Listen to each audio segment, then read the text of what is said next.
श्री राम। सभी भगवत भक्तों का मानस चर्चा में अभिनंदन है, स्वागत है। आज चर्चा का विषय श्री सीता जी राम का चरण स्पर्श क्यों नहीं कर रही। आइए हम इस बात को, इस कथामृत को सुनते हैं और आनंद लेते हैं। श्री सीता जी जयमाल पहनाने के लिए खड़ी हैं। भक्त तो भाव का आनंद ले रहे हैं और जो दुष्ट राजा हैं वे कह रहे हैं कि श्रद्धा नहीं है कन्या के मन में वर के प्रति। और पुष्टि तो तब हो गई जब जयमाल तो जैसे तैसे पहना दिया गया। जैसे तैसे श्री सीता जी ने प्रभु श्री राम को जयमाल तो पहना दिया, लेकिन जब श्री सीता जी से, किशोरी जी से एक सखी कहती है कि प्रभु के चरणों में प्रणाम करो, तो स्वामी जी कहते हैं, सखी कहहि प्रभु पद गहु सीता। सखी कहहि प्रभु पद गहु सीता, करतन परसि चरण अति भीता। करतन परसि चरण अति भीता। श्री सीता जी श्री राम जी के चरण स्पर्श नहीं कर रही हैं, किंग कर्तव्य विमूढ़ होकर खड़ी हैं। और तो गोस्वामी जी और भी बात कह देते हैं, गौतम तीय गति सुरति करी। गौतम तीय गति सुरति करी, नहीं पर सत पग पानी। किंग कर्तव्य विमूढ़ नहीं है सीता जी।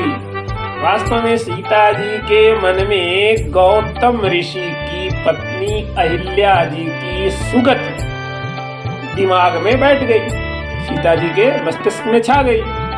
और गौतम तीय गति सुरति करी, नहीं पर सत पग पानी। अपने हाथों से प्रभु श्री राम के चरण को स्पर्श नहीं कर रही हैं। अब यहाँ बात आ रही कि आज की ऐसी कौन सी चीज दिमाग में आ गई कि श्री सीता जी प्रभु श्री राम के, राघवेंद्र सरकार के चरणों का स्पर्श नहीं कर रही है। एक तो एकदम स्पष्ट बात है कि गौतम जी की स्त्री अहिल्या माता पहले से चट्टान बनी हुई थी, पाहन बनी हुई थी। और जब प्रभु श्री राम के पैर का स्पर्श हुआ तो स्त्री बन गई और अपने पतिलोक चली गई। तो एक यह बात तो स्पष्ट है कि भाई पत्थर जब स्त्री बन सकता है तो इसके विलोम भी स्त्री हो सकती है, स्त्री पत्थर बन सकती है। पहली बात। दूसरी बात, अगर कहीं जैसे गौतम जी की पत्नी अपने पतिलोक चली गई, वैसे मैं भी स्पर्श की और अपने पतिलोक अर्थात विष्णु लोक लक्ष्मी रूप में हो गई, लक्ष्मी का स्वरूप मेरा हो गया, तो सारा का सारा भेद खुल जाएगा, जिस भेद को नहीं खुलना चाहिए। हम तो इस संसार में नर लीला करने आए हैं, हमारी नर लीला का यहीं पर भंडा फूट जाएगा। तीसरी बात बहुत ही स्पष्ट है कि माता सीता जी वहां दुल्हन है और दुल्हन खूब सजाई हुई होती है। उसके हाथों में भांति भांति के आभूषण होते हैं। आभूषणों में विभिन्न प्रकार के पत्थर, नगीने लगे होते हैं।